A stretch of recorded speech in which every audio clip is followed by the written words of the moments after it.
Muito bem-vindo, muito bem-vinda à nossa aula 71. Hoje falaremos sobre cannabis na prática clínica com a nossa convidada especial, mas o mais importante disso tudo é que temos a oportunidade de estar aprendendo também, né, com profissionais que na equipe multiprofissional sempre estamos juntos. A Letícia ela vai se apresentar.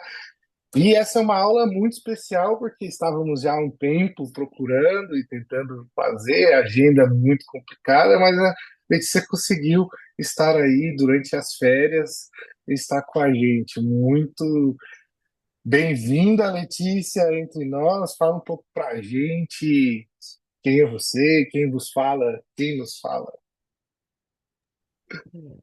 Bom dia, bom dia. Eu que agradeço primeiro o convite. Assim, foi uma surpresa e uma honra pelo tempo que a gente se conhece, por todo o processo aí, você ter me visto praticamente é, crescer, né, na profissão ali. Eu, para quem não me conhece, eu sou médica de família e comunidade. Eu atuo com cannabis há pouco mais de um ano, mas na parte clínica, né? Na parte de estudo, eu estudo cannabis desde o começo de 2021. Já, que inclusive depois fica como uma dica no final, que existe um curso da Unifesp gratuito para multiprofissional. Que legal. Eu comecei fazendo este curso da Unifesp sobre cannabis, e aí eu fui fazer o curso de prescrição da Sociedade Brasileira de Estudos em Cannabis. E posteriormente fui fazer uma formação internacional em uma certificação internacional em medicina endocannabinoide. E aí depois disso eu comecei a atuar na parte clínica mesmo. Já tudo E com você cannabis. está em Prudente, é isso? Não, eu moro em São José do Rio Preto e eu estou em Palestina. Palestina, mas assim, na cidade. Na cidade, exatamente. Acho que todo mundo faz essa piada, né? Né? E- Ô, Letícia, eu vou projetar aqui, vamos, mas fala pra gente, você me guia aí nos slides, viu? Muito bem-vinda, a palavra é sua. Gente, esse tema vai e volta, porque que eu achei importante a gente falar sobre isso. Eu tive casos aqui, né, de clientes, pacientes que foram encaminhados, ou que o próprio psiquiatra encaminhou, e tiver alguns resultados em casos muito específicos. E aí veio a dúvida, né? O que é quando que se prescreve, para que geralmente é usado? É um tema que está em voga aí de uma outra discussão, né, sobre a questão do pó, essas coisas, mas eu acho um momento muito oportuno para termos, então, um posicionamento mais acadêmico e um conhecimento também sobre isso. Então, acho que hoje vai ser é um conhecimento assim de temas que circundam geralmente a clínica e que vão aí colocar mais um tijolinho, mais uma ferramenta aí na caixa de ferramentas, né, do profissional. Então, muito bem-vindo, Letícia, é contigo. É, que eu ia te perguntar. Eu cheguei a fazer, para ter uma noção de como que vocês estão de conhecimentos, eu fiz meio que um questionário inicial ali no Mentimeter. Você acha que dá para a gente fazer? Você que sabe? Para a Vamos lá. gente, pode ser? Só para a É gente um ter uma link noção, para no assim, chat? O que que é? é um... Faz online. Deixa eu projetar aqui, que aí tem todas Ah, as legal. instruções certinho. Ah, que Vocês legal. já usaram o Mentimeter? Não. Não, Não. O já Mentimeter gostei. vai vir um código, tem um QR Code, já pode ser direto com ele, que aí a gente, só para fazer uma parte inicial, para a gente ter uma noção de em que pé estamos, assim, de conhecimentos. Você vai projetar um QR Code e a gente vai responder. Isso. Aí, ó. QR Code, Ah, Vai entrar, aí a gente vai. Eu vou passando, vão aparecer algumas perguntas. Só entrar com o QR Code ou digitar o próprio Mente, www.mente aí e colocar o código. É bem facinho.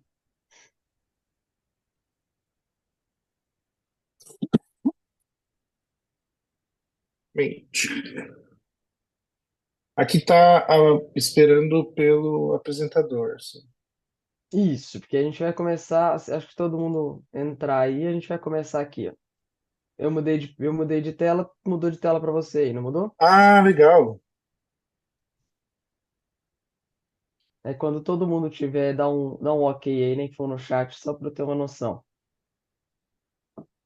Dá um ok aí, gente. Ok.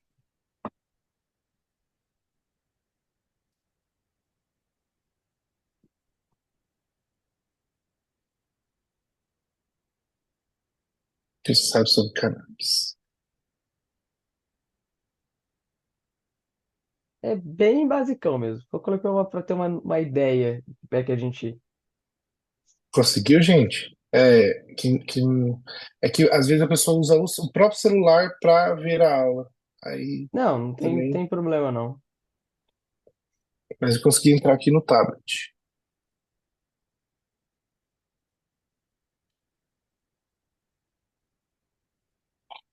É o QR Code ali embaixo, Marici. Tem que fazer a leitura do QR Code. Eu vou voltar para aquela tela inicial. Ó, eu então aqui em cima, ó, acesse mente.com e use o código ou o QR Code está aqui.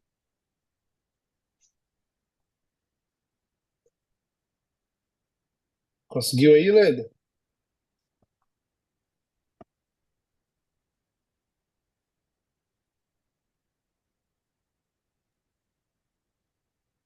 O Sérgio, ela disse que é só digitar o mente.com e entrar com esse código, mas eu digito onde? O Mente, você Ah, vai entrar no. Como se fosse entrar em algum site. Tá. eu acho que ela entrou no site. O código que eu acho que. Logo que você entra no site, ele pede já o código. Ah, a Daiane ali tá no celular também.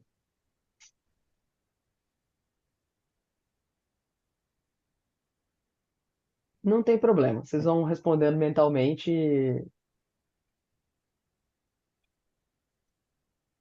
e a gente vai acompanhando junto, sem problema nenhum. Legal.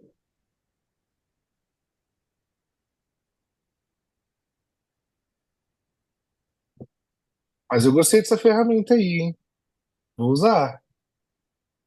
Vamos. Vou começar aqui. A gente vai vendo como é que vai no processo. Uhum. Ó, você vai ver que vai aparecer uma contagem para vocês aí. Hum, No final tem responda como. mais rápido para obter mais pontos. Eu tirei a pontuação, só para ficar tão competitivo.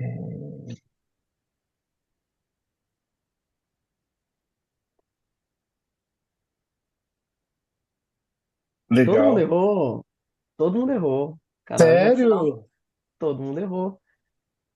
Cannabis medicinal é diferente de maconha? Não. Cannabis medicinal não é diferente da maconha. Cannabis medicinal é maconha, inclusive. Olha só. A minha fala inicial, inclusive, já estava errada. Que bom que A você está aqui, gente. hein, Letícia? Eu peguei essas questões justamente por causa disso. Cannabis é cannabis, a gente vai falar um pouquinho sobre isso. A planta é a mesma e as propriedades são as mesmas. A gente vai chegar um pouquinho nisso daí mais pra frente. Vamos lá.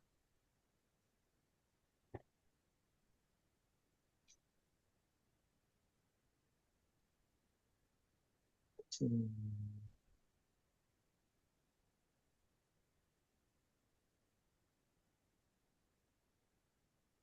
Pode ir.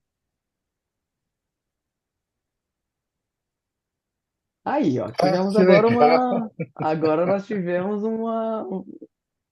uma divisão aí entre todo mundo. Tem gente que acha que mata, tem gente que acha que não.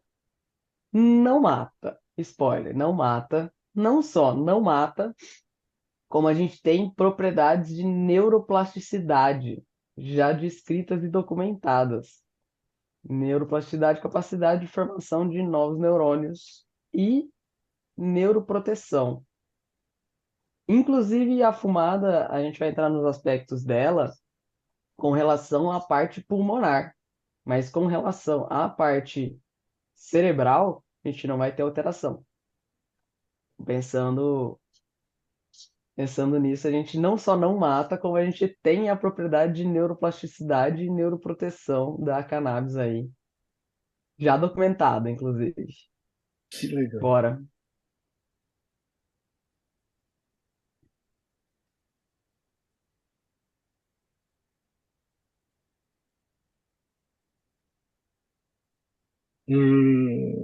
Crianças podem usar medicamento.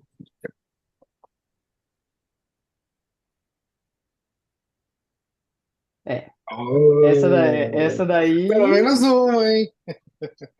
sim, porque essa daí tá em alta. Essa tá em alta, já que vai entrar agora no SUS o canabidiol, ele é justamente voltado para doenças da pediatria. Então, de fato, tem algumas pequenas particularidades ali nas crianças quando a gente for falar de tipos de produto, mas podem usar. Assim, não tem muita restrição de idade, tá? É só cautela por ser medicação de qualquer maneira.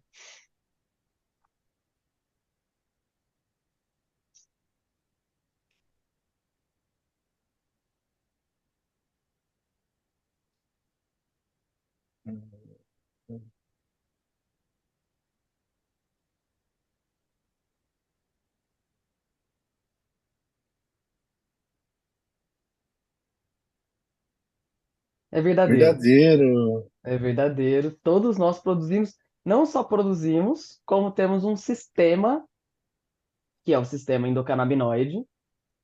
A gente vai falar um pouquinho sobre ele, que tem receptor e produz substâncias que a gente chama de canabinoides endógenos, que são moléculas muito semelhantes às moléculas encontradas na planta. Então, nós produzimos os nossos próprios canabinoides, assim. Que demais. Quanto Aqui não tem, custa essa base de cannabis? aqui não tem certo e errado, é muito mais para ter uma ideia de quanto vocês acham que está custando esse. Hum,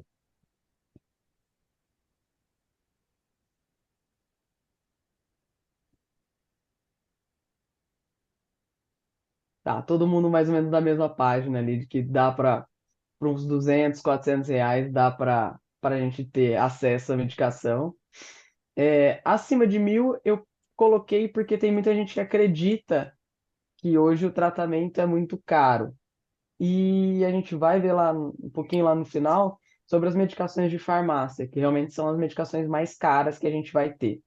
E aí tem muita gente que chega falando, não, não tem condições de comprar, porque assim, tá 2.000 um frasco, R$ 1.000 um frasco. E aí, mas uma outra categoria da medicação. Abaixo de R$ 100 por mês, até dá para fazer, mas assim, se for com alguma associação conseguindo um valor social, ou se for alguma outra medicação em uma marca específica lá, que ela tem uma qualidade ok e ela é um pouco mais barata, mas é bem mais difícil ser abaixo de R$ 100. A média é isso aqui mesmo, de 200 a R$ 400 por mês. legal.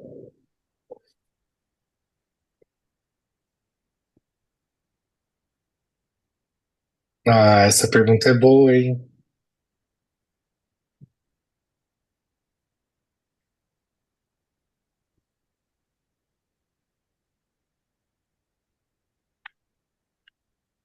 Eu quis colocar o menos que Rivotril aqui justamente para a gente pensar que as substâncias causam dependência, mas essa questão de dependência, ela é potencial de dependência, né? Ela não é um preto no branco. Então eu não gosto muito dessa ideia de não. causa ou não causa. Ela não é uma questão de preto no branco. É potencial de dependência. Até conseguir ontem, aos 45 segundos do tempo, um negócio que eu queria, que era uma lista de substâncias com os potenciais de dependência. E, de fato, a, os benzodiazepínicos, eles têm mais potencial de dependência do que a cannabis. E quando a gente olha para a cannabis, ela está no mesmo potencial de dependência do café, da cafeína. Eita. Hum. E Então, tá todo assim, mundo aqui com o café do lado, né? e tá todo mundo aqui com o café do lado, né? Então, tem um, tem um viés muito preconceituoso no tratamento à base de cannabis, né? A gente, a Ô, gente vê que é uma Vitinho, construção social. Pode falar. essa questão de construção social, eu acho muito interessante a questão até mesmo da profissão medicina, né? O profissional médico aí é o seu local de fala, o quanto que eu, acho que por conta até de Marília, que tem bastante médico e médico em formação, mas muitos assim que não querem atrelar a sua imagem à própria canabidiol. Você já é uma impressão minha ou você também já viu isso? Não, eu acho que não é uma impressão, não. Assim, é, tem muito, tem muito médico que é piamente contra e é contra, enfim, e ponto. Por que que é contra? Ah, eles geralmente usam o mesmo argumento. Porque é droga, porque causa esquizofrenia. Tem vários Hum, vieses aí, tá? Nessas falas. E causa esquizofrenia e porque não tem evidência científica. Do outro lado, a gente tem os médicos também que acham que a cannabis é o elixir da vida, que serve para tudo, que vai resolver tudo e que tudo vai ser resolvido com a cannabis. A gente precisa ter um meio termo e um equilíbrio nisso daí. A gente trabalha com evidência científica, e a gente tem muita evidência científica, de fato, e principalmente cada para vez mais, algumas. né? A gente tem cada vez mais, vem crescendo cada vez mais. A gente tem algumas patologias que elas têm mais evidência científica, que as evidências são mais fortes, mas a gente fica muito preso na questão de como poder estudar. Porque se na maioria dos países é proibido, como que você faz para estudar? Uhum. Porque em muitos lugares você não consegue ter essa questão do estudo. E você fica muito preso também a como é uma medicação de diferentes formulações. Eu trouxe algumas aqui para vocês verem. É, tem diferente a quantidade de CBD, diferente quantidade de THC. Para você promover um estudo, tem que ser uma medicação mais padronizada. Entendi, entendi. Fica difícil Então, o delineamento. fica difícil delinear estudo. Fica difícil delinear estudo. Então, assim, a gente tem muito essa questão de como vai promover num país em que não aceita, em que a cannabis, em que a maconha é ilegal, é criminalizada, né? Como que a gente promove essa pesquisa? Sem uma padronização das medicações? Ah, temos medicações de farmácia hoje, a gente tem, que são padronizadas. Ok. Só que elas já ainda têm algumas deficiências nessas medicações de farmácia, principalmente com relação à formulação, entendeu? E mesmo nas medicações de farmácia, você teria que pegar uma marca específica, porque de uma marca para outra marca vai mudar a miligramagem. Então, assim, e como é que você faz um estudo com uma marca específica sem ter o viés daquela marca? Uhum. Então, é um pouco complicado nesse sentido, assim. Mas, mas vem crescendo bastante os estudos, vem crescendo bastante. A gente tem evidência. Tem muitos médicos que não querem, que, assim, meio que se recusam, tá? Meio que se recusam a trabalhar, se recusam a. Mesmo porque quando a gente vai olhar pro código de ética do CRM, o CRM tem uma resolução que só autoriza, entre aspas, psiquiatras e neurologistas a prescreverem e só para epilepsia. Ah, Perdão.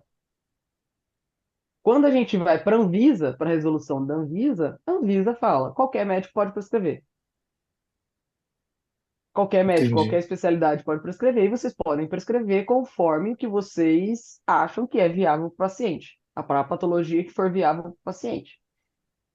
Vocês têm esse poder de autonomia e decisão partindo do princípio da não maleficência e da beneficência, Uhum. né? Mas vamos seguir aqui que a gente entra Legal, legal. nos slides lá.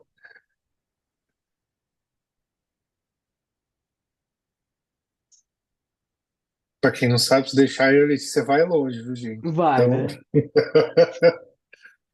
hum, Essa aqui eu acabei de dar agora há pouco. essa eu realmente não sei. Chutei.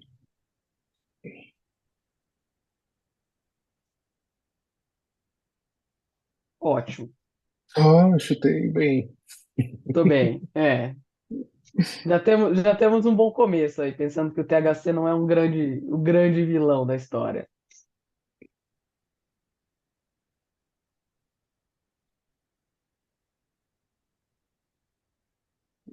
Hum,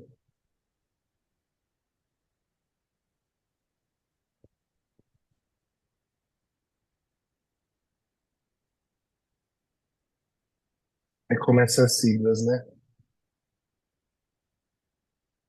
Ó, ótimo. Assim, geralmente a gente tem essa resposta aqui com todo mundo respondendo no THC, qual que tem mais ação psicoativa. Fiquei surpreendida que ainda tivemos uma resposta de CBD mais THC, inclusive. O que é ação psicoativa? É agir no cérebro, de modo geral. Ter ações no sistema nervoso central, ter ações no humor e nos sintomas psicológicos, digamos assim, né? E geralmente todo mundo associa ação psicoativa àquelas alteração cognitiva, às vezes aquela brisa que o THC dá. Tanto o CBD quanto o THC agem no cérebro. A diferença é que o THC ele é mais psicomimético, ele tem mais afinidade, ele tem mais afinidade porque os receptores dele estão mais no sistema nervoso central. Então eles realmente agem mais, mas ele não é mais digamos que ele é mais psicoativo. Mas ele não deixa de ser, o CBD também não deixa de ser psicoativo, tá? Tem a última aqui, aí a gente vai para os slides.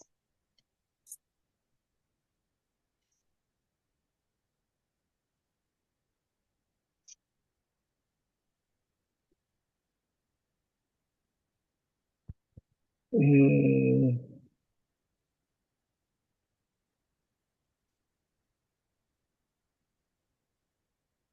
eu gostei muito dessa questão do slide do quiz antes, porque uma coisa é quando a gente não sabe. Agora eu estou convicto que muitas coisas eu não sei. Então, aqui é a questão da aprendizagem, né? Quando você não sabe que não sabe, agora você sabe que não sabe, e agora a gente entra na aula para saber um pouco. Eu achei muito, muito Sim. legal. E aqui ficamos bem divididos, né? Entre ter ou não ter uma parada cardiorrespiratória por overdose de cannabis. Não temos nenhuma descrita em literatura, principalmente medicamentosa. E isso se deve ao fato de que nós não temos ou temos muito pouco receptores canabinoides em tronco cerebral, no centro de respiração e no centro de batimento cardíaco. Então, Hum, até diferente dos benzodiazepínicos que podem fazer uma depressão respiratória, a gente não tem documentado nenhuma morte por parada cardiorrespiratória por overdose de cannabis. Então, interessante. eu gosto de falar isso aqui muito porque as pessoas têm essa coisa, como é que é a segurança da medicação? E, de modo geral, é uma medicação muito segura mesmo, assim. Acabamos o nosso. Não, não acabou não, tem mais um, eu tinha Ah, esquecido tem dessa mais um? parte aqui, ó. Até eu achei que fosse a última.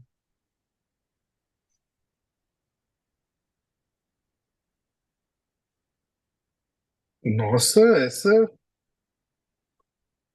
Essa dá para marcar mais de um, tá? dá não. Não dá? Não. Eu mudei ontem e não, eu mudei ontem e não mudou aqui, mas não tem problema. Mas são as três, tá? São as três, inclusive fabricação de tijolo e concreto. Que legal, que legal. E aí, quando a gente for falar um pouquinho de história, a gente vai falar que no Brasil ele chegou através das cordas, inclusive, das, das, da- Corda de das cordas dos embarcação? navios da embarcação. Então, É, tô saindo daqui sem já cheio de informação nova. sim. Vamos lá, eu vou. Acho que eu projeto aqui mesmo, porque Tá eu bom. achei que não fosse dar para ver vocês, É por mas isso que dá eu sim. gosto do Zoom. O Zoom ele tem uma curva de aprendizagem, mas no final das contas você vai. Quem está assistindo, gente, dá para dar zoom, né? O Zoom dá para dar zoom na própria tela, nos slides. Então, assim, acaba sendo uma ferramenta muito útil. Já viu aquelas apresentações? Não, aumenta, que tá pequeno. Aqui Sim. nós mesmos podemos fazer isso. Bom, então vamos lá. Estamos aqui para falar de cannabis na prática clínica. Eu já me apresentei, sou médico de família e comunidade, já estou estudando cannabis há um tempinho aí.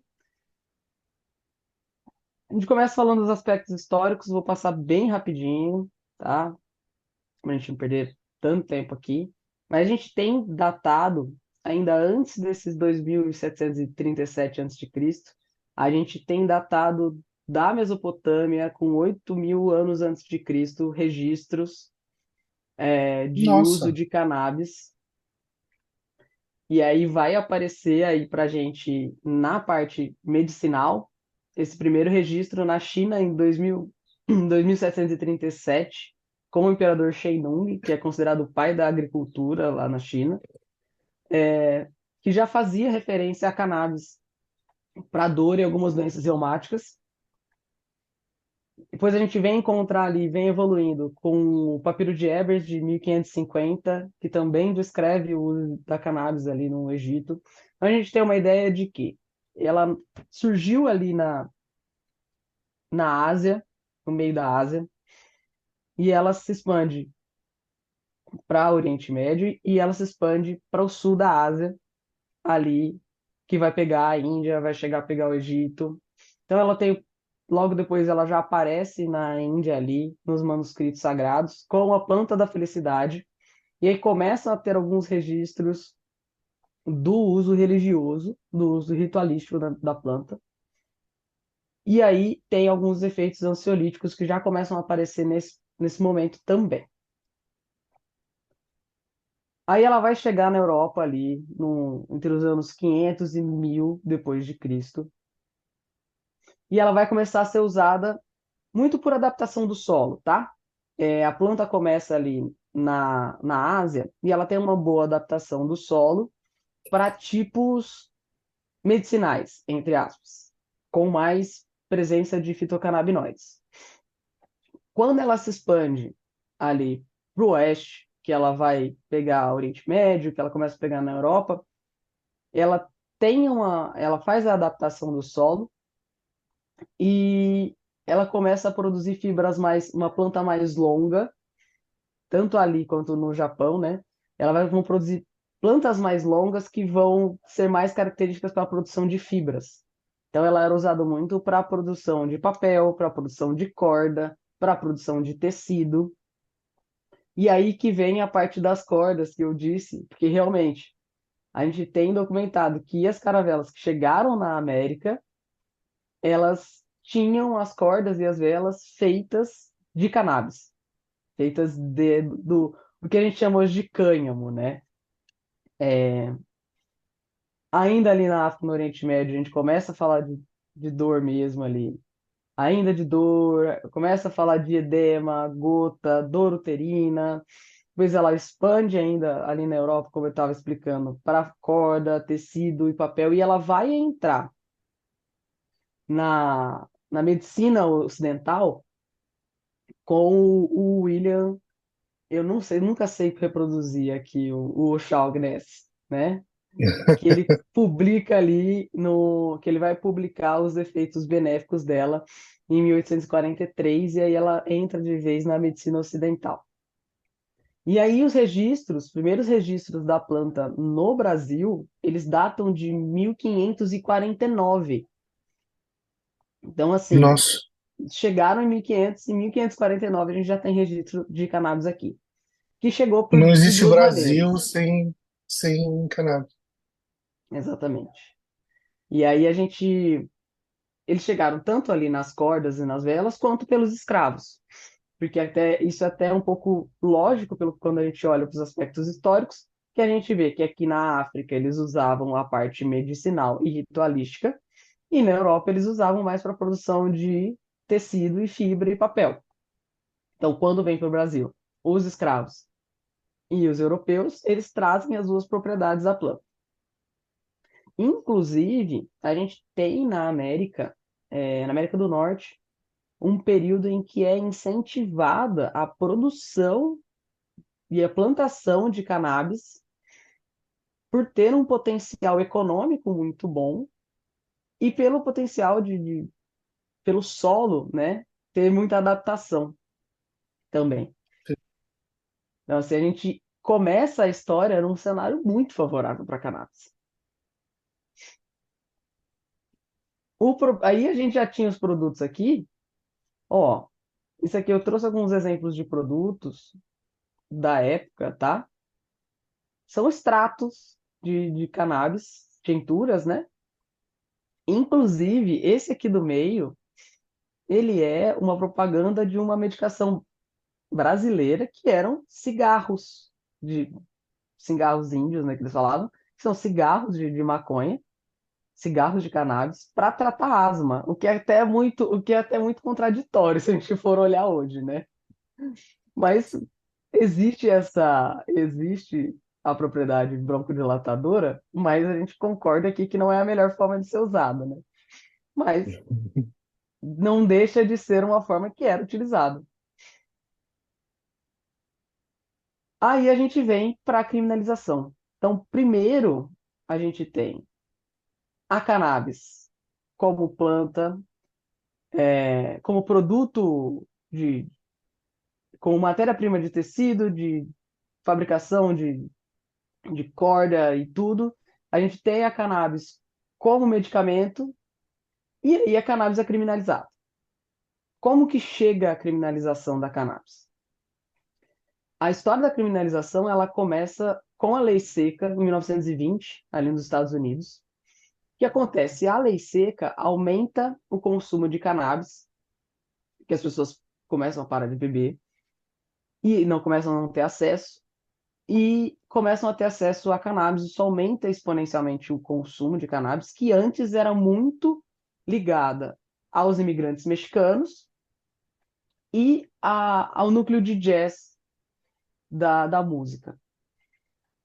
E já tinha essa tensão na época da repressão econômica que aumenta entre os americanos e os imigrantes. Então você já começa a ter uma tensão também nesse processo, e com a lei seca aumenta o consumo de cannabis, que era de origem ali dos imigrantes, dos Lembrando que o latinos. jazz é naturalmente negro, né? E nos Estados Unidos tinha também toda essa questão da negritude, né? Exatamente. Quando a gente olha para a cannabis, ela era de latinos e pretos, ali nos É, Estados Unidos. E aí, quando aparece isso, intensifica muito essa campanha, essa propaganda anti-cannabis. O Randolph Hearst, que ele era um jornalista, ele era produtor de jornais, e ele tinha um pezinho ali na indústria de papel, tá? Então, existe também esse conflito de interesse aí com a cannabis, produzindo fibra, produzindo papel, e o interesse ali econômico do desse jornalista, que ele começa a fazer, desse empresário, que ele começa a publicar, fazer uma campanha muito forte contra a cannabis. Inclusive, descartado aqui em cima, do Reefer Madness, ele é um filme que existe, que foi feito como uma campanha anti-cannabis, que começava a dizer que as pessoas ficavam loucas. Então, no filme, as pessoas começam a ficar loucas. Elas usam cannabis e ficam loucas e começam a tirar roupa. Saiu no jornal uma história de que um mexicano tinha fumado maconha e matado 6 no hospital. Então, Olha só. começa a associar muito a cannabis à violência, a cannabis a desvio de conduta, à marginalização. Então, aí, nesse processo, e a gente está falando assim, de 1930. Quando a gente olha a cannabis em 2700 antes de Cristo, estava tudo bem. Ela era uma planta sagrada, praticamente. E quando a gente chega em 1930, alguém olha e fala, não, olha, isso aqui faz as pessoas cometerem crimes. E aí, em 1937, de vez, entra a taxação sobre a maconha, que praticamente inviabiliza a produção nos Estados Unidos. E aí, ainda em 1937, eles proíbem de vez e ela entra na, na lista de substâncias ilegais. O que é interessante, quando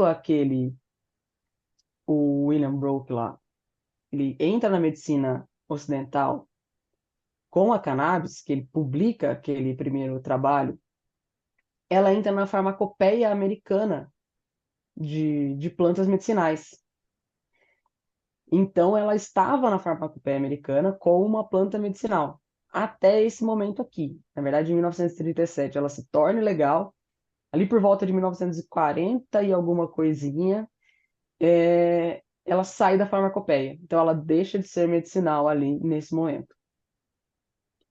E aí, em 1938, o Brasil, seguindo a onda de repressão, seguindo toda essa onda antidrogas, essa política antidrogas muito forte que vinha acontecendo, ela é criminalizada no país todo.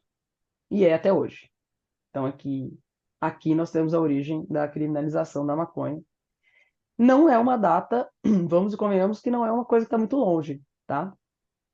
É uma coisa que Sim, tá muito recente. Aí tem a publicação nos jornais aqui de uma matéria, até tinha uma foto de um cara aqui falando, de um senhor negro, na verdade, a foto aqui, e falando que a maconha era a planta do diabo, e associando toda essa parte de perda da consciência, né? Aí a gente começa a mudar um pouco o nosso cenário, só.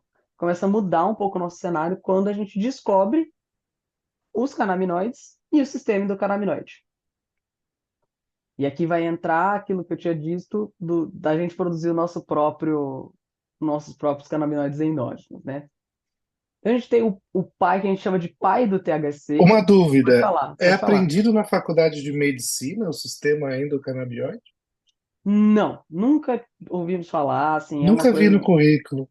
Não, não. É uma coisa que não tem, de fato. Que a gente pode ver que é novo, bem novo. Uhum, sim, Só que, sim. assim, é ainda mais novo para enquanto estudo, sabe? Então, existem algumas faculdades, se eu não me engano, a Unicamp, o ano passado, lançou uma disciplina optativa de cannabinoidologia. Eu acho que a Federal de Santa Catarina também tem uma disciplina, mas eu acho que são todas disciplinas optativas. Acho que a medicina da ABC também tem, são muito poucas, mas são disciplinas optativas ainda. Interessante. E aí, em 1963, a gente tem o que a gente chama do pai do THC, que é o Rafael Michulo, que ele é um cientista israelense que ele consegue isolar pela primeira vez o CBD e o THC, que é o canabidiol, que é o famoso canabidiol que todo mundo fala, que esse é o que está liberado, que esse é o que pode, e o THC, que é o delta 9 tetraidrocannabinol, que ele é um componente da planta essencial, e a gente vai entender isso nesse ao longo do processo, de que ele não é o vilão, de que ele não é de que ele não é o psicoativo, ele não é o psicotóxico, ele não é o que faz mal, ele é o que dá a brisa, ele é o que dá a alteração cognitiva, mas em diferentes doses. E a gente vai usar isso ao nosso favor em algum momento também. Em 1970, a gente tem o brasileiro, o Elisaldo Carlini, que é, assim, um dos precursores aí da cannabis, não só no Brasil, mas no mundo, reconhecido internacionalmente pelos estudos em cannabis, que ele vai estabelecer pela primeira vez o efeito, a relação entre o CBD e o efeito anticonvulsivante, antipilético. Ele publica pela primeira vez um estudo que demonstra esses efeitos, tanto hipnóticos quanto anticonvulsivantes, tanto que hoje é o que a gente tem mais bem documentado para epilepsia. Isso surgiu lá com um brasileiro em 1970. A gente tem os dois, tanto o Michulan quanto o Carlini, eles é, faleceram faz pouquíssimo tempo, assim. Se não me engano, o Michulan foi em 2023, o Carlini um pouquinho antes, mas até então eles estavam ativos na cena da cannabis. E aí a gente começa ali, já que existia, a gente conseguiu isolar e a gente conseguiu entender a relação disso com o nosso organismo, ali na década de 90 a gente descobre, uai, se a gente tem, se esse THC e esse CBD, ele atua no nosso organismo, onde que ele se liga? E aí, então, descobre o primeiro receptor, que é denominado de CB1, receptor canabinoide 1. E aí a gente vai conhecer o CB1, e quando a gente descobre que o nosso organismo já tem um receptor próprio para aquela molécula, a gente busca entender. Se a gente tem um receptor, não é porque todo mundo usa cannabis. Não tem como ser adaptativo. Como que a gente tem um receptor, se teoricamente todo mundo teria que usar cannabis para ter esse receptor. Mas não, todos têm o receptor. Se tem o receptor é porque existe alguma coisa que se liga nele que a gente mesmo produz. Que é quando descobre, Interessante e muito recente, né? sim, muito recente, que é quando a gente vai descobrir a anandamida, né? Que é o equivalente, digamos assim, ao THC. É a nossa molécula endógena, que a gente mesmo produz, que seria o mais similar ao THC, tanto que foi conhecida como a molécula da felicidade, a anandamida.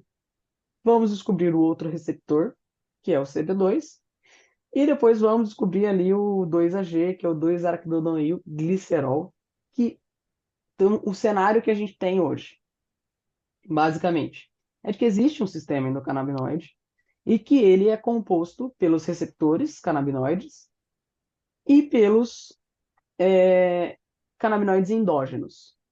Então, a gente sabe que a gente produz os nossos canabinoides endógenos e a gente produz eles sob demanda, tá?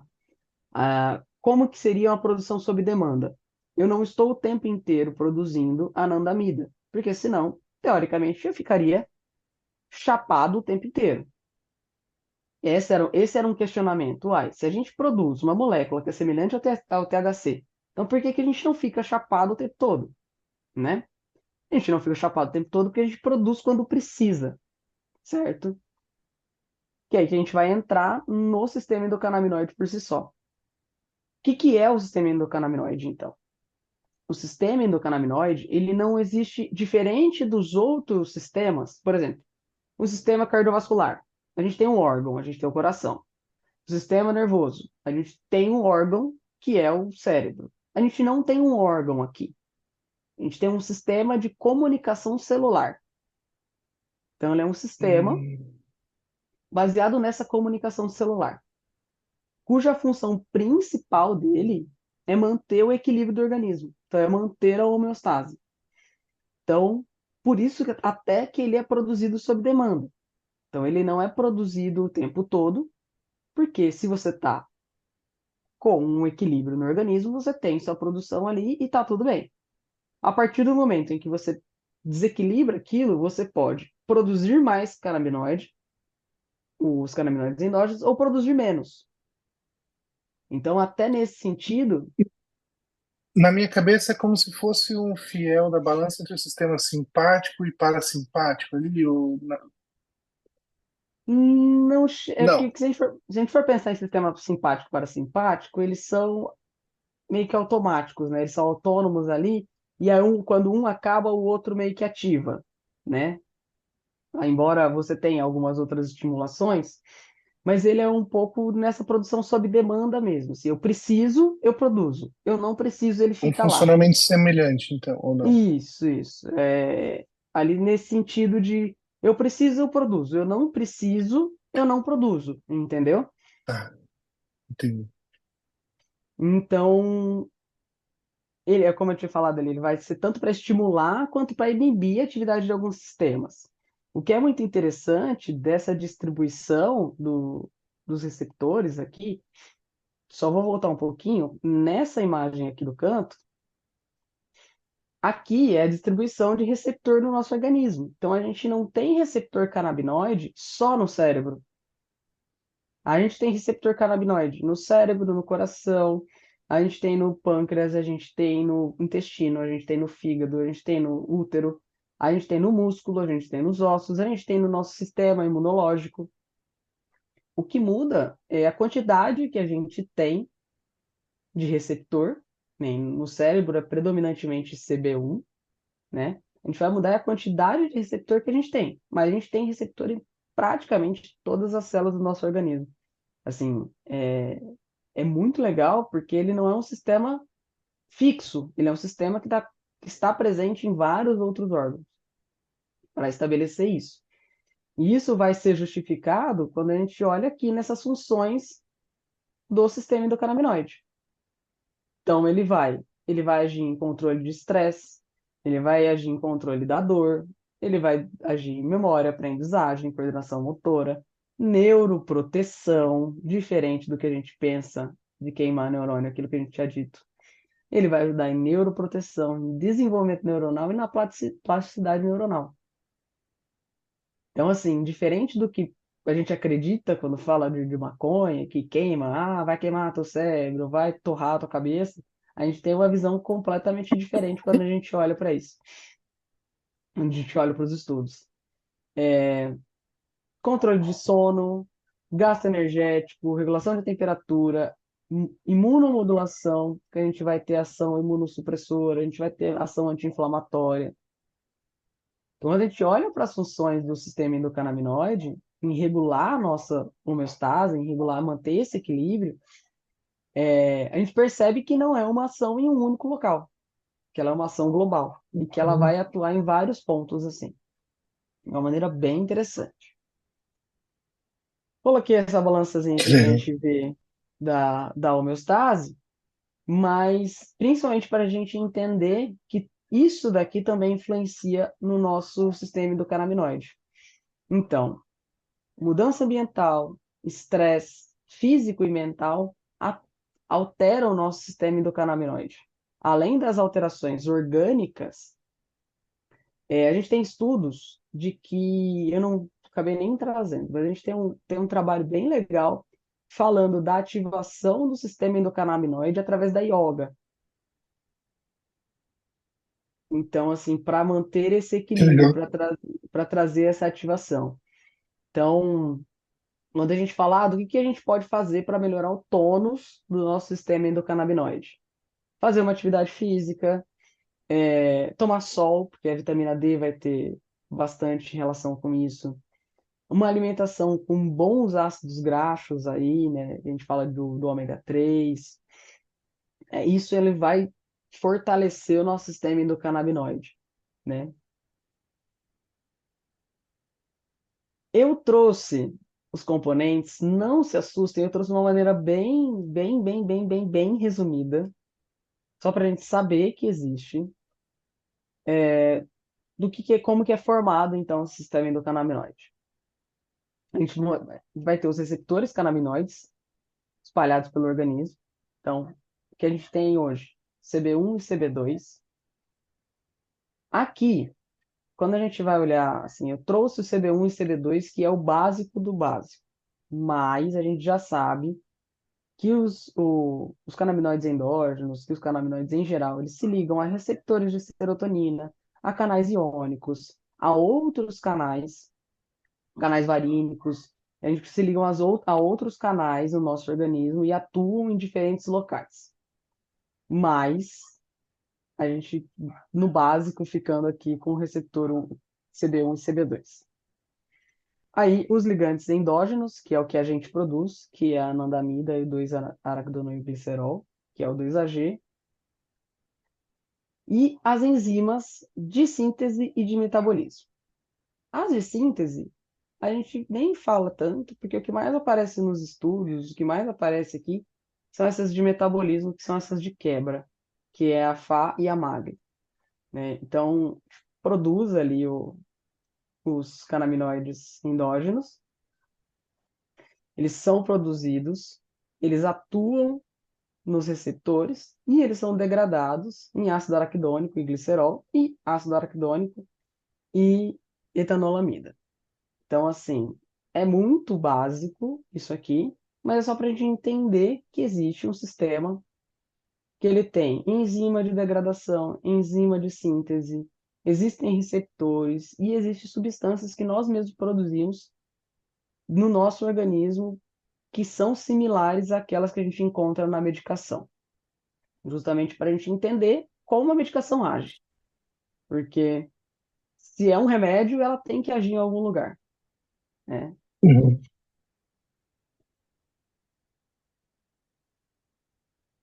Aplicações clínicas. Eu gosto de trazer esse potencial aqui do lado, que é esse círculo aqui. Tá até pequenininho, mas é para a gente ter noção do Dá para dar potencial. zoom. Dá para dar zoom, né? Mas é para a gente ter uma noção de potencial terapêutico, tá? Letícia, você está falando que serve para tudo isso? Pode servir para isso, tá? O que a gente tem de estudos, e até coloquei aqui, existem mais de 20 mil artigos científicos no PubMed. Fui pesquisar ontem de novo, já está com 21 mil artigos lá. O Nossa. crescimento é exponencial nos últimos anos da quantidade de estudos. Mas quando a gente olha para potencial terapêutico, a gente olha assim, de doenças neurológicas que vão pegar Alzheimer, Parkinson, esclerose múltipla, epilepsia, Tourette, nido, até sintomas de dor e sono, pegando sintomas de humor que vai pegar ansiedade, depressão, transtorno de estresse pós-traumático. A gente vai pegar até as partes gastrointestinais e de alimentação, porque existe documentação do sistema endocannabinoide agindo nesse controle de apetite e e de, e de supressão da alimentação, né? De perda de... Até existe um estudo com o ritonabanto, rimonabanto, desculpa, que foi um dos primeiros canabinoides que apareceu, que ele apareceu justamente para ser uma medicação para perda de peso, tipo um Ozempic, uma coisa assim. E ele foi um sucesso, o Rimon. Assim, as pessoas perderam muito, muito, muito, muito, muito peso com ele, e assim, era muito bom para isso. Por que que ele não existe mais? Porque como ele não era seletivo, como não era uma medicação que tinha essa seletividade no receptor, e nós temos receptor no trato gastrointestinal, mas nós temos receptor cerebral, como ele inibia, se eu não me engano, ele inibia receptor CB1, quando ele foi lá no cérebro inibir receptor CB1, as pessoas começaram a desenvolver um quadro depressivo e tendências suicidas. E aí sai do mercado, né? Porque era um excelente anorexígeno, mas ele aumentava muito as tendências suicidas. Então, assim, existiu uma medicação que visava só essa parte alimentar, tá?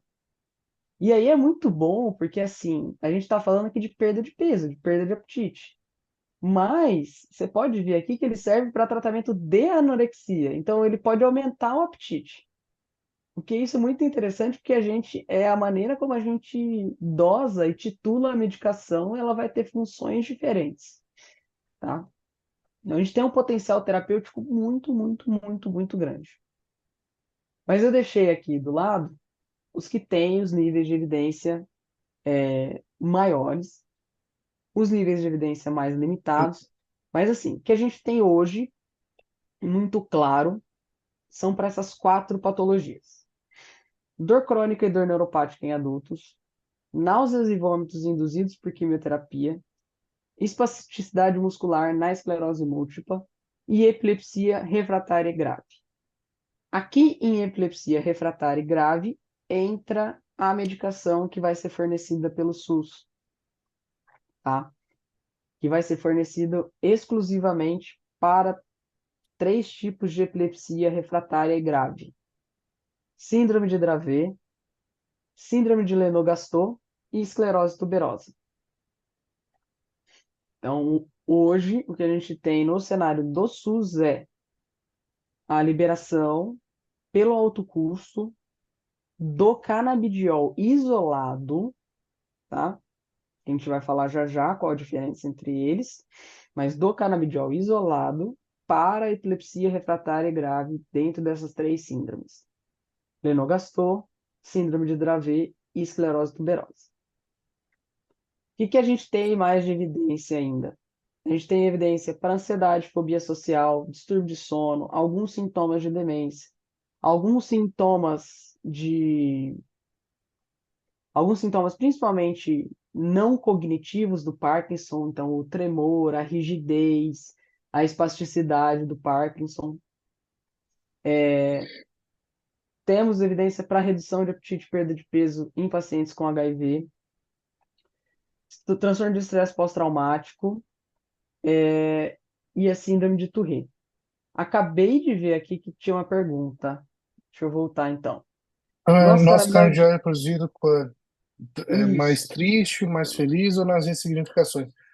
Só fazendo um parênteses também, o caso que eu recebi, que é da onde nasceu até o interesse, pessoal, era um caso justamente com ansiedade, com um distúrbio de sono assim severo. E a gente entrou em psicoterapia e com auxílio é, foi assim, eu percebi que o resultado nesse caso específico foi muito diferente de outros casos que eu já recebi só com psicoterapia. Aí eu falei assim, não, realmente tem coisa aí, por isso que veio o interesse. Nós temos, tem bastante estudo, assim, um crescimento de estudos na área de ansiedade, tá? De estresse pós-traumático também, porque a gente sabe que o sistema endocannabinoide, ele tem uma atuação nessa parte de memória, de reter ou não informações, nessa capacidade de lembrar ou esquecer das coisas, tá? Mas assim, a gente tem resultados, e aí falando de resultados clínicos, para ansiedade e insônia, resultados assim incríveis, incríveis. Eu vi. Eu, e para TEPT também faz todo sentido, né? Porque Sim, os flashbacks, né, que são muito intensos, e faz realmente muito sentido.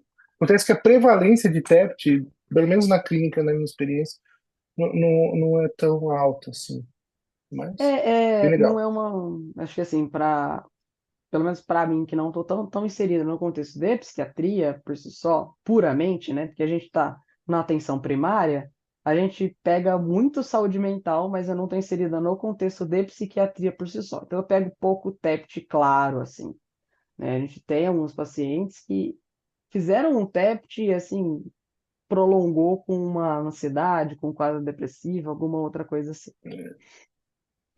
Mas aqui, a gente produz quando está feliz ou quando está triste. Na verdade, a gente produz quando tem um desequilíbrio. Então, assim, se a gente está triste, a gente vai produzir mais para trazer isso para o normal, né? Para melhorar essa parte do ânimo. Então, assim, uma deficiência de canabinoides pode pode estar associado com um quadro depressivo. Então, assim, a gente está produzindo lá, então desequilibrou, estou muito para baixo. A gente vai produzir para tentar trazer isso para o normal. Aí a gente está feliz, tipo, além da conta, a gente vai tentar inibir um pouquinho aquilo ali.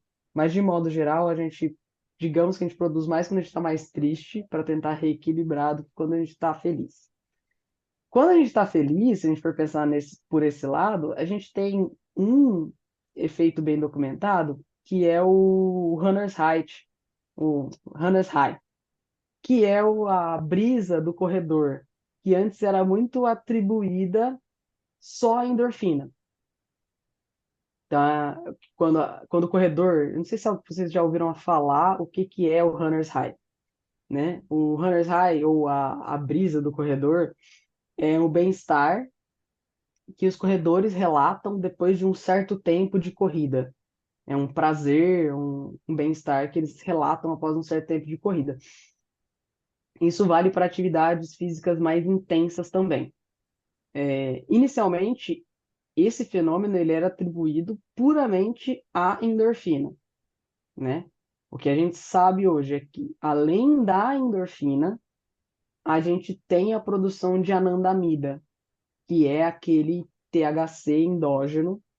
Então, ele também participaria desse processo do runner's high, né? Desse bem-estar da atividade física.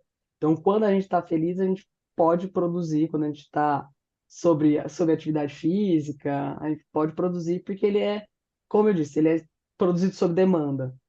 Então, ele vai entender o que no organismo tá alterado e vai tentar restabelecer a homeostase, ele vai tentar restabelecer aquele equilíbrio. Legal. E aí, porque assim, são muitos detalhes, eu estou tentando resumir, vocês vão perguntando, tá? Eu trouxe os tipos de produto. Eu falei que ali no SUS vai ser o isolado, que é o que a gente mais ouve falar. Ah, eu tomo canabidiol. E aí, até erroneamente, as pessoas falam, eu tomo canabidiol. E às vezes não está tomando canabidiol, às vezes está tomando extrato de cannabis, tá? Que é o extrato integral da planta. Então, qual vai ser a diferença? Começando do canabidiol, então, a gente começa do isolado. Isolado, como o próprio nome diz, é exatamente isso. Você vai lá na planta, com qualquer outra medicação, você vai lá na planta, pega o componente que você quer, isola ele e faz uma medicação. Então, ele não vai ter presença de outros canabinoides. Aqui, gente, e como eu tentei dar uma enxugada, eu nem cheguei a comentar que a gente tem, além de CBD e THC, a gente pode ter CBN, CBG, a gente vai ter uma gama de outros canabinoides, exatamente. Ah, A gente tem uma gama de outros canabinoides. Eu estou falando dos dois principais, porque principalmente é o que a gente mais tem em estudo e é o que a gente mais tem hoje de medicação, tá? Mas aí quando a gente vai para o isolado é isso. A gente tira a molécula específica e faz. Existe isolado de THC? Eu nunca vi particularmente, tá? Tem só THC. Então, o mais comum é ter o isolado de CBD, que é o canabidiol, tá? O clássico. E quando que a gente vai é mais indicar caro, Letícia? é bem mais caro. Ah, tá. É bem mais caro. Até pelo processo farmacêutico, né? De pegar, isolar e fazer. E a gente vai falar de uma medicação bem mais cara. Quando que a gente pode indicar, então, o isolado? A gente pode indicar o isolado ali para pacientes que passam no doping, tá? Então, atletas que querem fazer o uso, mas não podem ter nenhuma possibilidade de ter THC. Ah, não pode pegar nada aqui, sabe? Então, a gente pode usar o isolado.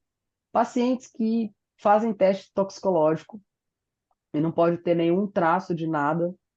E algumas crianças, tá? Não é a maioria das crianças, tá? Ah, o THC, Cannabis em geral, ele também dá no toxicológico? O THC principalmente. O THC, a Eu não molécula, sabia. como ele dá no toxicológico.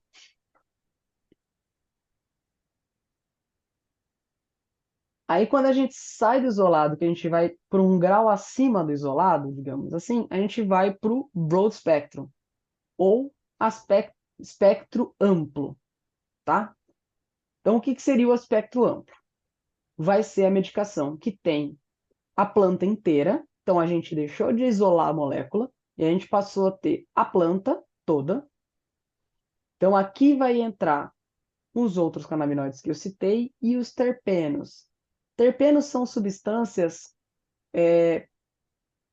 digamos, são componentes adicionais da planta aí. Por exemplo, o mesmo que tem na lavanda. Então a gente tem pineno, limoneno, que dão cheiro, que dão gosto à planta, tá?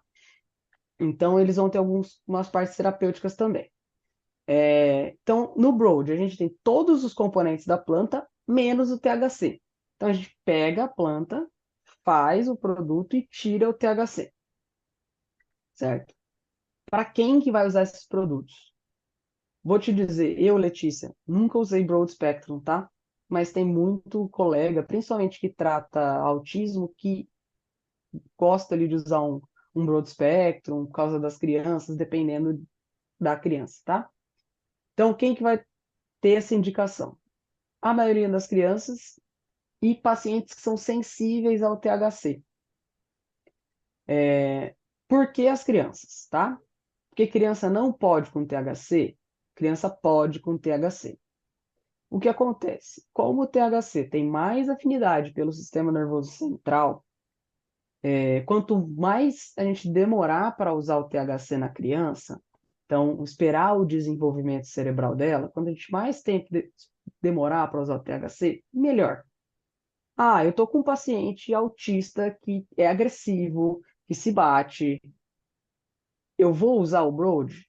Eu vou preferir usar um que tenha THC, porque é o THC que vai diminuir essa agressividade, que vai melhorar isso daí. Então, assim, é também uma questão de custo-benefício aí, digamos. Custo-benefício. Exatamente, tá? E aí a gente vai para o full spectrum, que é, assim, o que a gente mais usa, tá? É o que a gente mais usa. O full spectrum é o que tem a planta inteira.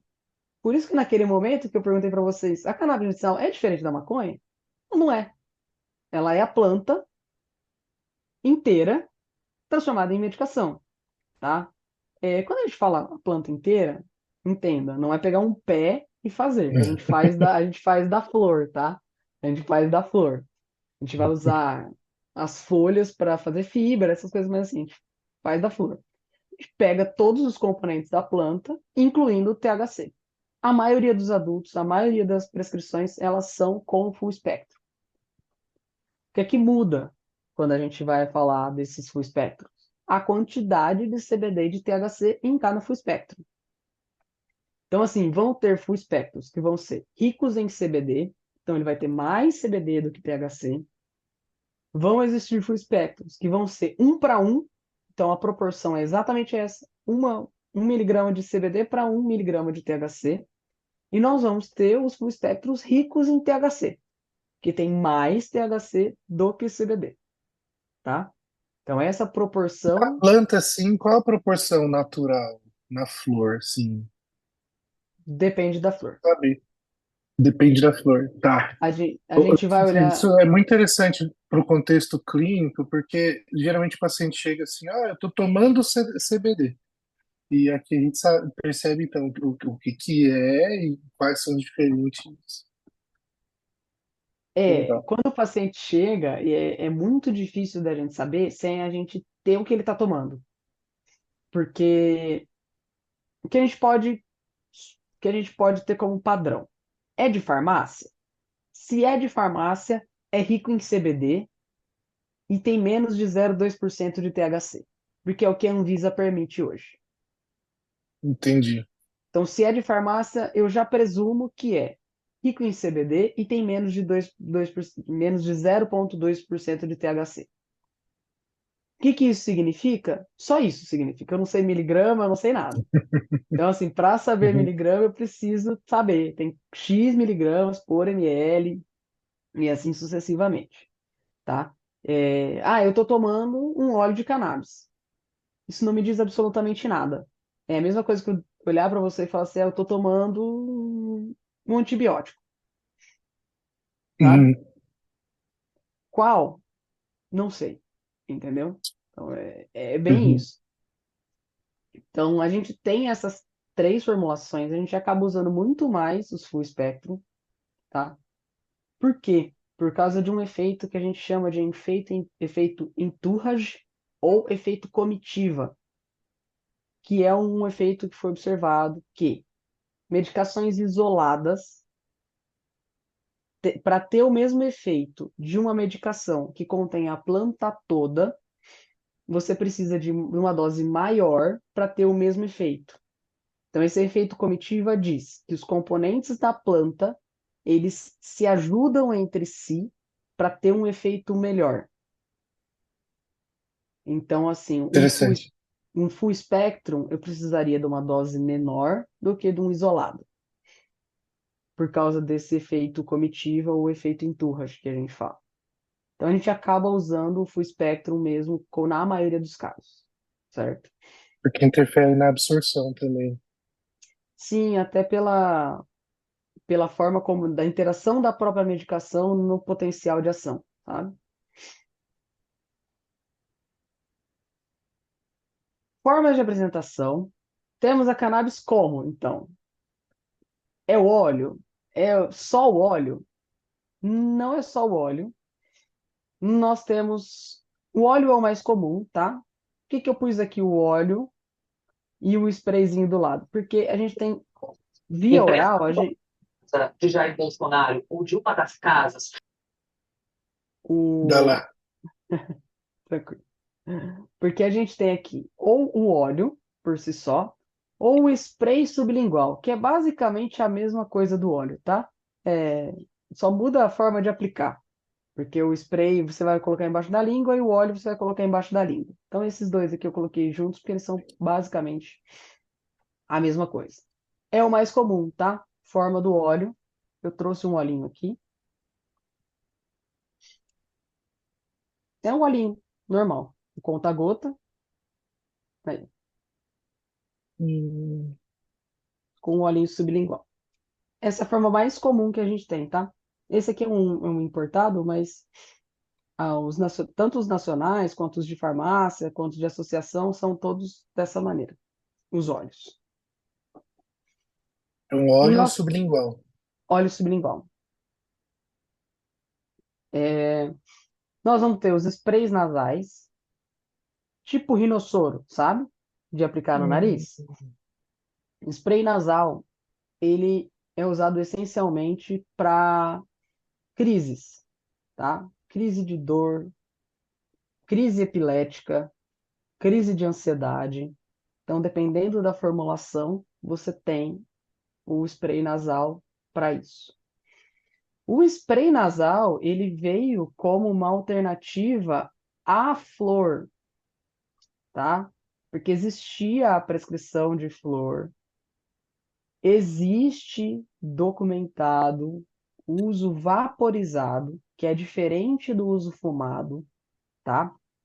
O uso vaporizado, ele existe aquele vaporizador próprio de plantas, de infusão, que hoje a gente não pode nem comprar no Brasil, porque foi proibido pela Anvisa, tá? A Anvisa permitia a importação de flores, inclusive, para tratamento, mas foi proibido. Então você comprava o vaporizador e você usava a flor para crise, mesma função do spray. Então, para crise de dor, para crise epilética, para crise de ansiedade, você vaporiza a flor, que aí é diferente do fumado, tá? Porque aí a gente perde, aí não vai ter essas propriedades do pulmonares aí que a maconha fumada teria. por causa da queima. Isso, por causa da queima. A queima, a temperatura, tudo isso. Entendi. A gente tem em forma de comprimido, forma de comprimido só tem importado, e assim, eu acho que assim, pouquíssimos pacientes que eu já vi usar, tá? Muito, muito, muito poucos pacientes que eu já vi usar em comprimido. A gente sabe que tem, mas nunca vi, né? Digamos. Será que por conta da absorção, Letícia? Pode ser. Eu acho assim, até pela facilidade. Eu acho que é mais fácil, se a gente for pensar em extração, é mais fácil da planta você fazer um óleo do que você fazer uma cápsula, né? O custo fica mais barato. Entendi. A gente tem na forma de creme, eu tenho aqui um creminho.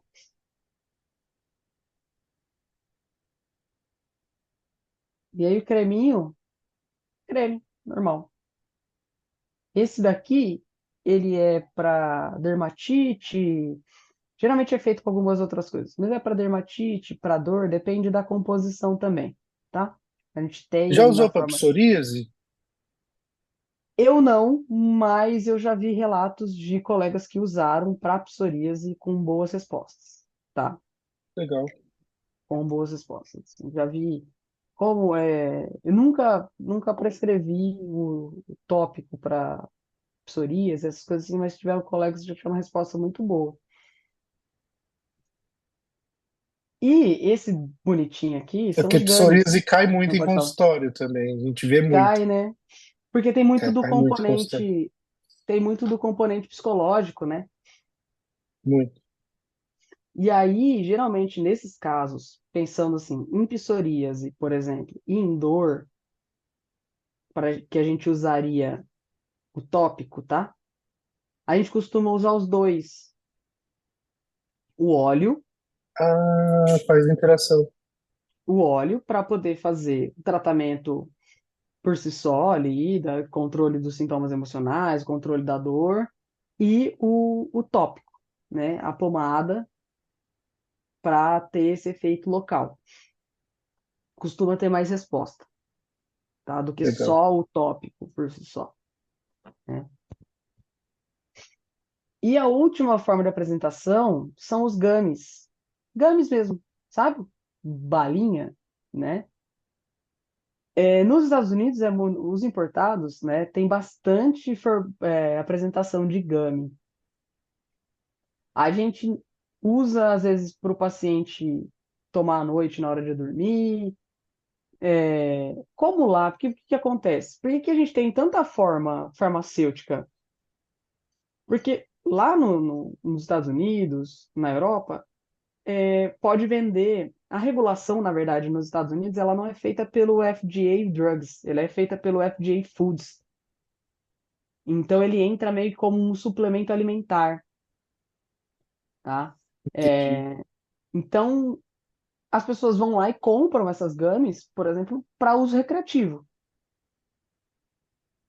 A gente acaba usando aqui E é uma coisa como. até cultural. Sim, Hoje a gente vê muito, mas antes, tipo, 10 anos atrás, a gente tinha muita dificuldade de achar essa apresentação, por exemplo, de vitamina para criança. Agora já está muito mais comum, né? A aceitação, em alguns casos, também pode ser melhor, né? Engano. sim. Mas também pode ser bem arriscado, né? Porque aqui, dependendo da concentração, você acha uma criança, a criança pega esse potinho de gummy, Acha que é balinha, né? acha bonitinho e come tudo. Hum. Então, assim, é, é bem. É uma forma de apresentação que às vezes a gente usa para um uso noturno ali, para a pessoa dormir com um THC, que tem uma concentração um pouco maior. O mais comum da gente usar é o óleo, tá? O mais comum da gente usar é o óleo, o spray aqui, certo? Uhum. Aí, como ter acesso à medicação e quem pode prescrever? Eu tinha falado um pouquinho que o CRM meio que limita a prescrição, mas a Anvisa, pela resolução da Anvisa aqui, todo médico pode prescrever para qualquer patologia e dentistas também podem prescrever. Então, hoje o que a gente tem no cenário brasileiro é quem pode prescrever? Dentista e médico, certo? Aí, como que a gente prescreve? tá? Quais são as formas, as três principais formas de aquisição. Existe uma quarta forma de aquisição, que eu só vou citar agora, depois a gente volta a falar das outras coisas, que é o autocultivo, tá? Ah, eu quero fazer o autocultivo. É o que menos a gente, não é o mais comum da gente ver, certo? Existem pacientes que querem produzir o próprio óleo.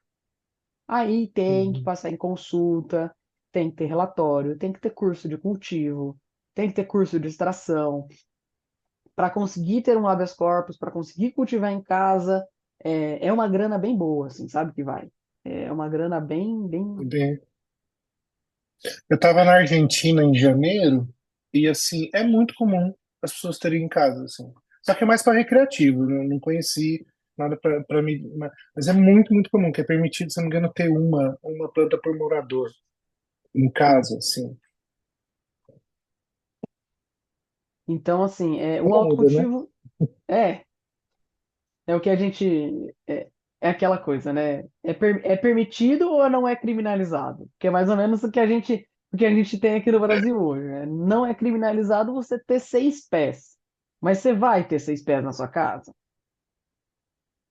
Lembrando entendeu? que o tamanho do pé eu nunca vi, assim, ele é adulto, mas é bem grande, né? Sim. Então, Chega uns assim, 2 metros aí. então, você vai ter os 6 pés em casa? É aquela coisa, você pode ter ou não é criminalizado você ter, né? É muito complexo isso. E a gente sabe também que existem muitas questões sociais e raciais, tá? É diferente você pegar 6 pés com um branco e 6 pés com um preto, né? E é muito triste a gente conseguir ver isso, mas é muito real, tá? Sim. É, Eu conheci já pessoas que de poder aquisitivo maior, que no próprio projeto da casa, assim como o quarto tem um closet, uma suíte, né, o sim. closet e uma suíte, também tinha ali o acesso e toda a estrutura ali, com iluminação artificial e tudo mais. Então, assim, só fazendo um gancho dentro da questão social, né? Tinha uma estufa dentro da casa. Mas o arquiteto, o engenheiro ajudou a desenvolver com toda irrigação, iluminação, uma estufa mesmo. É, eu tive uma aula durante a formação, que um dos professores ele estava falando que ele era ativista e que ele tinha conseguido o autocultivo para ele, para ele não, para o filho, né? Que o filho tem uma doença super rara, não vou lembrar qual era. E aí, quando saiu a notícia do autocultivo dele, que ele tinha conseguido, saiu no jornal. Só que aí ele tirou um print da tela e a notícia era: pai consegue plantar cannabis para o seu filho, medicinal, uma coisa tipo super bonita, e exatamente na matéria do lado era são pregos Alguma não sei, apreensão. não sei quantos marginais com maconha, sabe? E era tipo eram dois negros assim. E assim, era assustador de você ver num print a mesma planta. Tudo bem. Ah, pô, são finalidades diferentes, tá? Tudo bem. Mas como é marginalizado de um lado e como ele é. Por isso que eu não gosto de ter tanto essa distinção de cannabis medicinal e maconha. E quando a gente coloca a cannabis medicinal num patamar, nossa, ela é, ela é maravilhosa, mas a maconha não. Peraí, eu acho que a gente soa quase num lugar ali da hipocrisia tá, mas a cannabis vem da onde, sabe? A gente não tô dizendo para você usar a fumada, não tô dizendo para você fazer uso recreativo, não tô dizendo para você alimentar o tráfico, mas eu tô dizendo que se existem pessoas que fumam, se existem pessoas que estão ali, se as pessoas são marginalizadas na sociedade, a gente precisa olhar para essas pessoas e não marginalizá-las mais ainda. Não é prendendo, não é julgando, não é colocando à margem da sociedade que a gente vai resolver. entendeu? Assim, Que legal isso. não existe E uma. essa fala para psicólogos, eu acho muito importante também. A Sim, gente porque às trabalha muito vezes, nessa questão, né? eu acho que às vezes entra o paciente já com medo de falar, falar que fuma, com medo de falar que usa, pelo estigma, pela questão toda. E eu acho que a cannabis ela abre um ponto de discussão ali muito, muito bom para isso, para essa questão social, né? Porque não dá pra gente falar em cannabis medicinal sem falar de maconha, porque é a mesma coisa. Uhum. Legal. Aí tá, passei no médico, passei no dentista, tô com a minha receitinha, como que eu vou comprar? Nós temos três formas, sem ser o autocultivo. Vamos pela forma aqui do meio, que é a mais fácil, entre aspas, tá? Receita de farmácia. Como que a gente faz? Precisa ser uma receita azul ou amarela, dependendo da quantidade de THC. De modo geral, o que é autorizado pela Anvisa, como eu disse, menos de 0,2% de THC. Quando tiver mais que isso, vai ser amarela. Ah, tem mais que isso, mas tem o quê? Muito THC? Não, vai ter tipo 0,3, tá? Então vai ser sempre rico em CBD, uso de farmácia. Tô com a receita, vou lá na farmácia, compro como qualquer outra medicação. Um custo médio de 400 a 500 reais por mês, mas assim, acredito que dá mais, tá? Esse de farmácia. Que depende muito de concentração para paciente. Então, assim, esse vidrinho que eu tenho aqui, ele é 150 miligramas por ml. É isso? Não, desculpa. Ele é, ele é de 1.500, ele é 1.500 miligramas o vidro. Na verdade, ele é, sim, não vou lembrar agora de cabeça. Tá? Esse vidrinho aqui.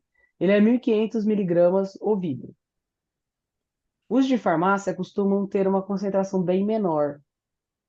Então, assim, o que essa gota teria 1 miligrama, ele vai ter, vai ter 1,6 miligramas por gota. Às vezes o de farmácia tem menos, então eu vou precisar de mais gotas para ter o mesmo miligramagem. E aí o que acontece é que às vezes os vidros eles acabam muito rápido por causa da concentração. Então, assim, esse custo médio de 400, 500 reais por mês, acho que dá mais, tá? Acho que dá mais. E aí, se a gente for para o Eu achei isolado, muito legal que você não entrou na questão dos interesses da indústria farmacêutica, que tem todo um background envolto aí. Então é natural que o da farmácia, vamos nem falar sobre isso, mas é natural que o da farmácia você tenha que comprar mais. é natural que você tenha que comprar um pouco mais. E aí tem várias outras questões, assim, quando a gente vai entrar por esse processo, porque aí vai ser aquela coisa de, não pode usar o THC, pela Anvisa eu não posso produzir com alto THC aqui, mas eu posso importar com alto THC. Então não faz muito sentido, entendeu? O da farmácia ele tem que ter até 0,2% de THC, e é uma regulamentação da Anvisa. Aí a gente vai para o importado, que é uma regulamentação da Anvisa mais nova, e a gente pode importar qualquer coisa. A gente pode importar pomada, a gente pode importar THC, a gente pode importar CBD, a gente pode importar gummy rico em THC, a gente pode importar qualquer coisa, É como tá? se a regulamentação reforçasse a ideia de que quem tem condições pode, então, né? Enfim, E vamos aí, e lá. aí, e aí entra o papel da associação. Aí a gente chega na parte bonita, eu gosto muito de falar das Legal. associações, que eu acho muito legal. Então, farmácia é o básico, vai lá com a receita e compra. Importação. O importado passa em consulta médica, pega a receita, faz um cadastro na Anvisa, pelo GovBR, sim, fácil demais, sai na hora, tá? Você vai lá, digita o cadastro, sai já pronto, aí você faz o pedido da medicação, vai demorar de uns 15 a 20 dias para estar em casa, depende muito de logística de cada empresa. custo médio de 200 a 300 reais por mês, aí é isso daí mesmo, a não ser que você vá usar doses muito altas, tá? Acaba assustando, geralmente, nessa primeira compra. Porque na primeira compra, como você vai comprar o vidro, aí você tem que pagar frete, às vezes você tem que pagar taxa, né?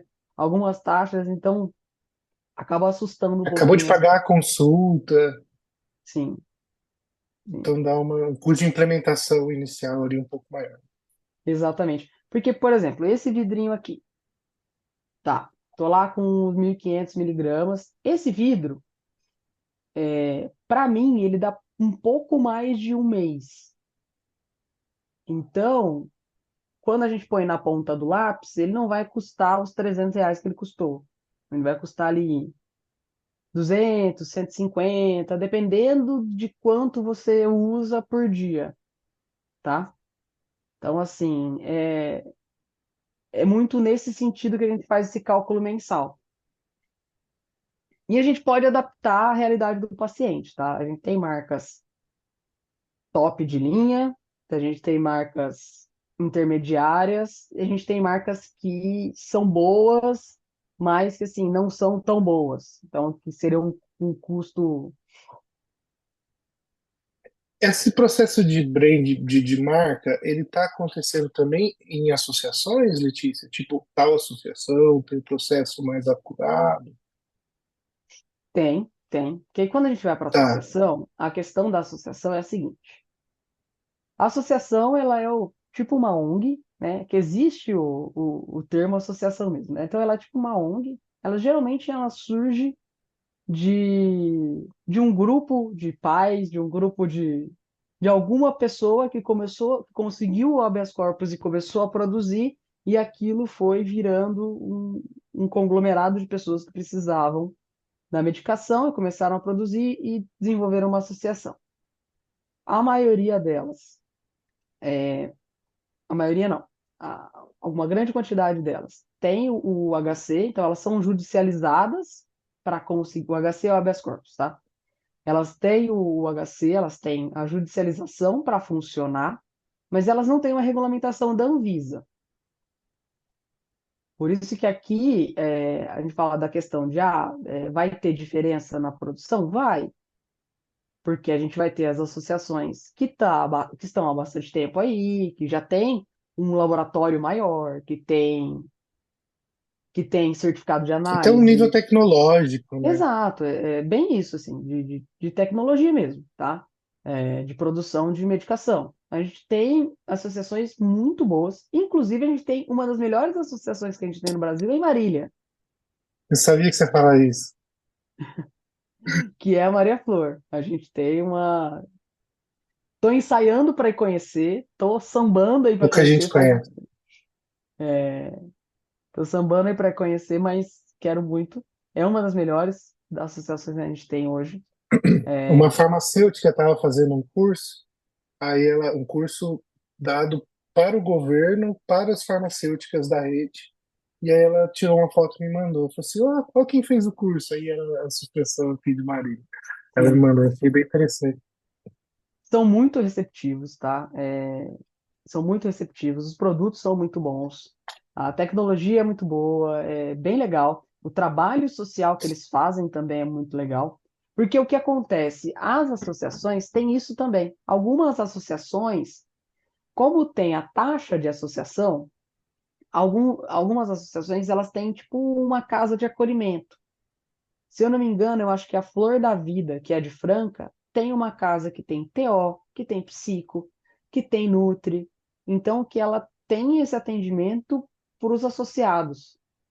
Então, além de, em alguns casos, ser uma medicação mais acessível, porque se você conseguir comprovar renda, é, você conseguir comprovar essa vulnerabilidade, algumas associações até te dão a medicação, você só paga o frete, tá? Dependendo da associação.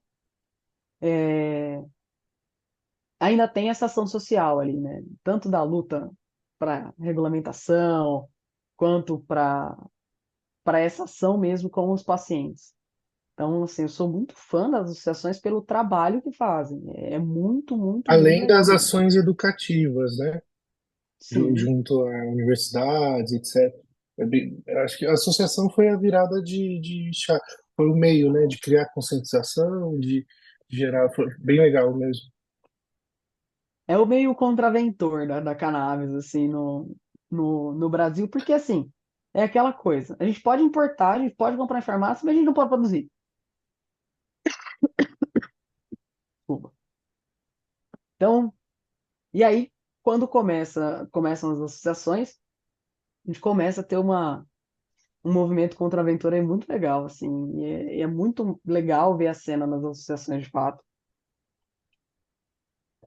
E o que é muito diferente quando a gente, pensando assim, em congresso médico, é muito diferente você ver um stand de uma associação, que seria uma ONG, num evento médico, assim. Então é muito legal. Porque aí tem todo o trabalho social, tem toda a parte estrutural deles, assim, são fazendas bonitas, muito bonitas de se ver, são muito bem cuidadas. Como é que a gente sabe que é bom? Acho que isso é um ponto interessante.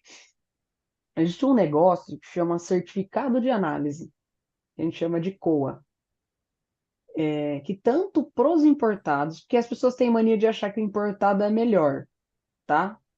E aí, nesse ponto é importante lembrar que os importados, eles têm uma regulamentação da Anvisa para entrar, mas não tem uma regulamentação de qualidade.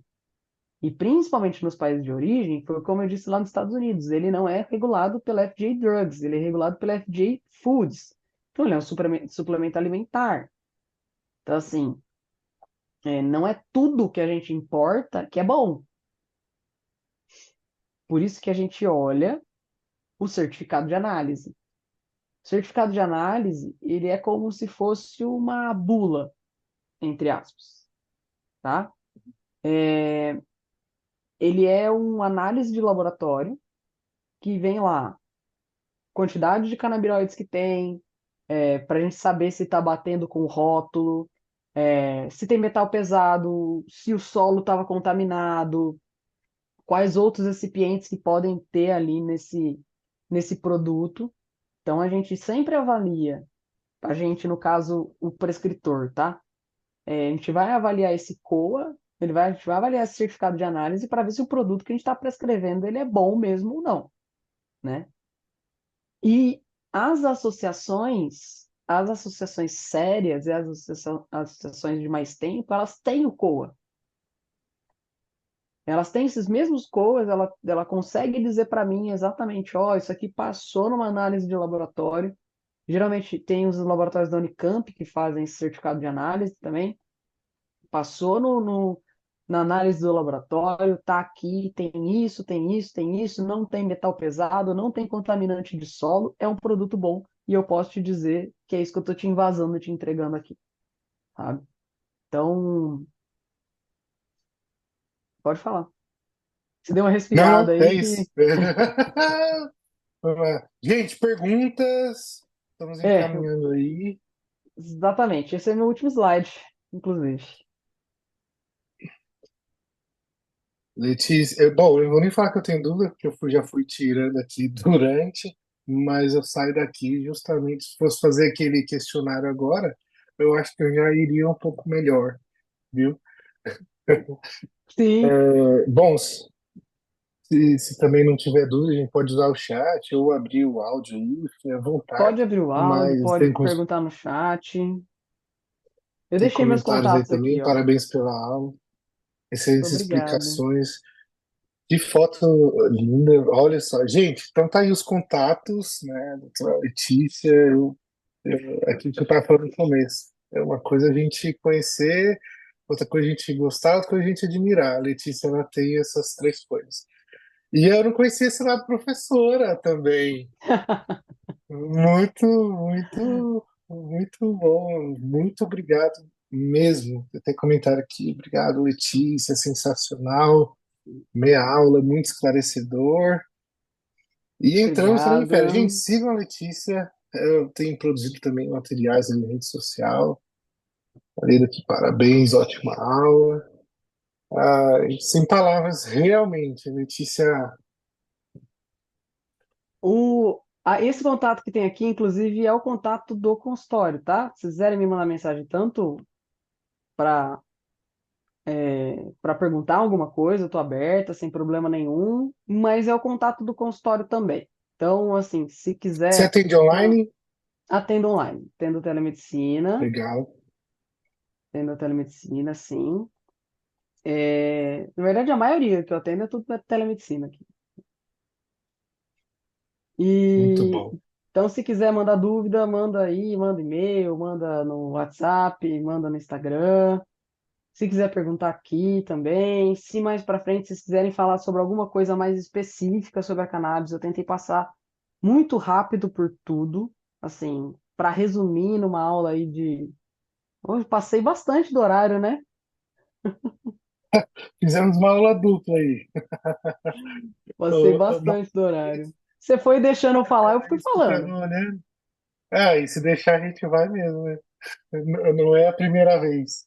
Ô, Letícia, e assim, eu gosto de agradecer porque é sempre um desafio, depois que a gente estuda muito alguma coisa, é sempre um desafio a gente fazer esse caminho inverso e, sabe, o back to basics, assim, o ABC. E eu achei que você fez isso de uma maneira, assim, fenomenal mesmo. A gente sai daqui entendendo em que casos procurar, o que que é, né? E, então, assim, de verdade, contemplou, estamos entrando em férias aí em grande estilo. Muito obrigado mais uma vez, viu, pela sua disponibilidade no meio das férias aí, vir dar uma aula dessa aqui pra gente. Muito obrigado mesmo. Tranquilo, eu fiquei muito, muito, muito feliz com o convite.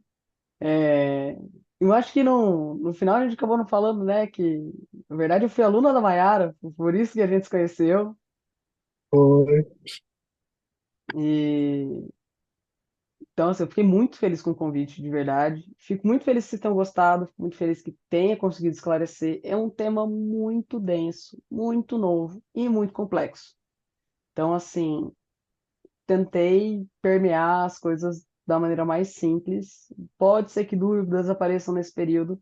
Não tenho medo de perguntar, não tenho medo de, queremos revisar alguma coisa. Se eu tiver disponibilidade, eu faço, tá? A gente vai se falando e vai ajustando isso daí.